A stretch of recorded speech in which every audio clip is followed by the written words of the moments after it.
Every condition was perfect. The bank had approved the loan. The interest rate was right. The property was also right. The rental income projections covered everything with room to spare. All the stars had aligned, except the one at home. Most people think money fights in a family are about money. They are not. They are communication gaps wearing a money costume. I have built companies through 2 Egyptian revolutions, and I managed a 7-figure portfolio across 2 continents. None of that prepared me for this conversation. I spent 6 months losing the same argument, and the day it got resolved, nothing about the numbers had changed. Only the way the message was delivered. In this video, I'm going to show you exactly where this breaks down and the one shift that closes it. Whether you have teenagers at home or you're still building this as 2 people, the pattern is the same. This is the kind of system work I break down every single week on this channel. If you are a parent who wants to get calmer and clearer with money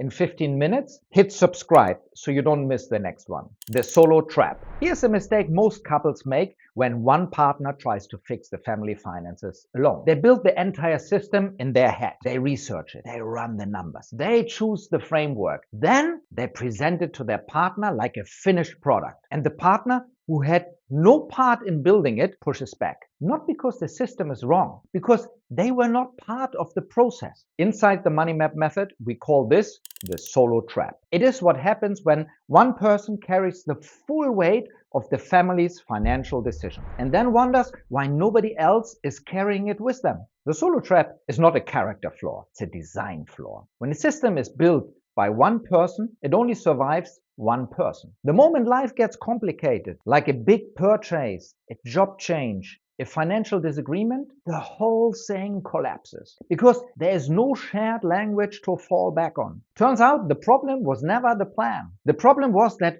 only one person had seen it. Now, here is where this gets really personal, because I was not just watching this mistake happen to other families. I was living it. The real estate story. After reading the book Rich Dad, Poor Dad, one idea landed hard. Stop trading time for money. Start building assets. I found the right property. I found the right bank, which was not exactly easy. We were living in Egypt and I wanted to invest in Germany. That made us high risk on paper. But I found one bank willing to lend. The interest rate worked. The rental income covered the mortgage, the running costs, and still left money over. Every star had aligned, except the one at home. My wife was completely against it. Not because the numbers were wrong, because she did not want any debt from any bank. Not a lecture conversation, not a single disagreement. Months of the same argument going nowhere. I kept repeating the same logic, louder each time, and louder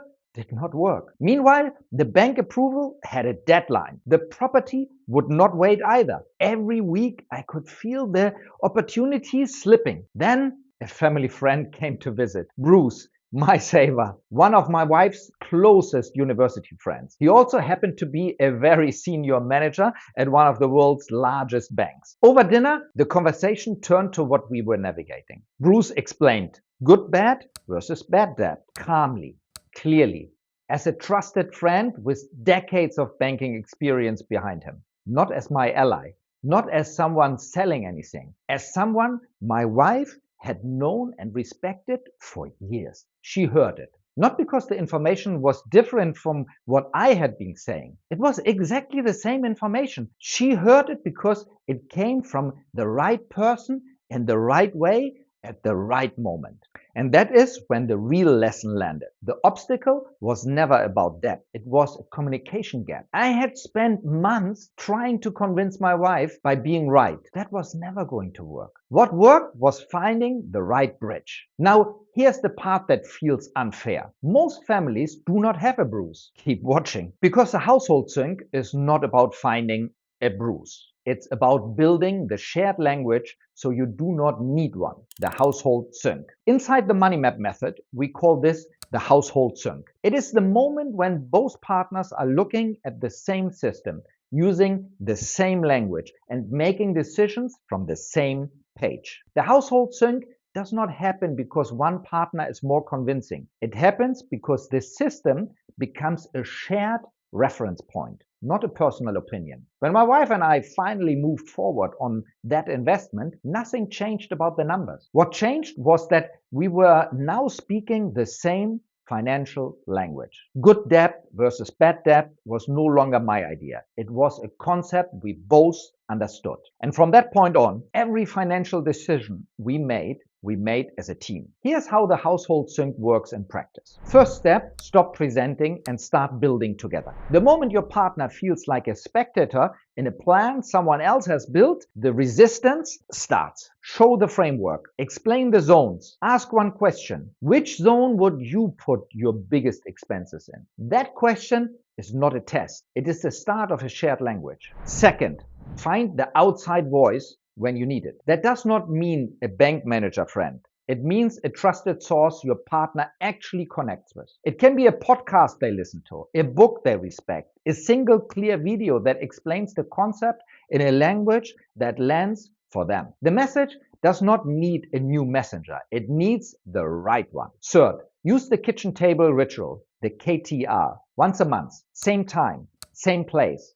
No presentations, just 3 questions. Did the zones hold? What worked? What are we adjusting? That monthly ritual is what keeps the household sync alive. It is not an event, it's a habit. But the household sync only solves the partner problem. There are 2 more external obstacles most family never see coming. Outside noise. The second obstacle most family face is outside the house entirely. Social media, influencer culture, buy now, pay later, the system designed to separate the feeling of buying from the reality of paying. Most parents already know this is a problem. What they do not know is that you cannot beat it with rules. You cannot out-restrict TikTok. The scroll is faster than the lecture, but you can build a system stronger than the noise. When a family has a shared money language, when a teenager knows what zone a purchase goes into, when the 3 envelopes are already on the dresser, when the future me fund already has their name on it, outside influences loses their grip. The 3 envelopes, TTE, are kinda like giving the noise a container. The money already has a destination. The impulse still arrives, but the system answers it before willpower has to. Willpower, remember, is not a financial strategy.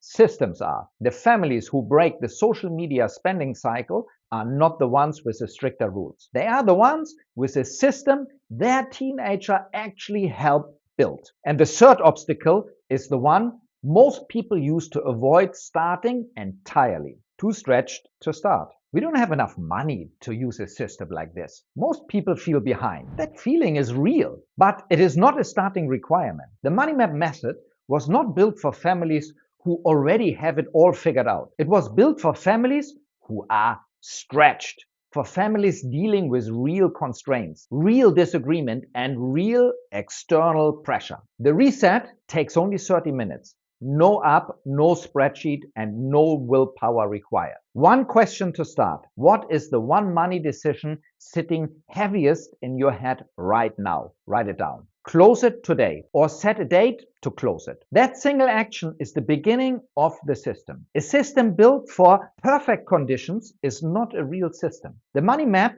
survived 2 Egyptian revolutions, 35 employees' salaries when the banks were closed, and a kitchen table in Germany where one person was convinced and one person was not. If that system can survive all of that, it can survive your kitchen table. Here's what this all comes down to. External obstacles are not walls. They are communication gaps waiting to be resolved. Your partner not being on board is not a dead end. The social media pressure on your kids is not a reason to give up. Feeling financially stretched is not a disqualification. They are all problems with the same answer: a shared system and a shared language. The money map is not a spreadsheet. It's a family operating system. And it starts with one conversation at the kitchen table. If you want the starting point, the 30 Money Reset is free and is waiting down in the description. Click on the link. And if you want to understand the full system, where the 3 zones live,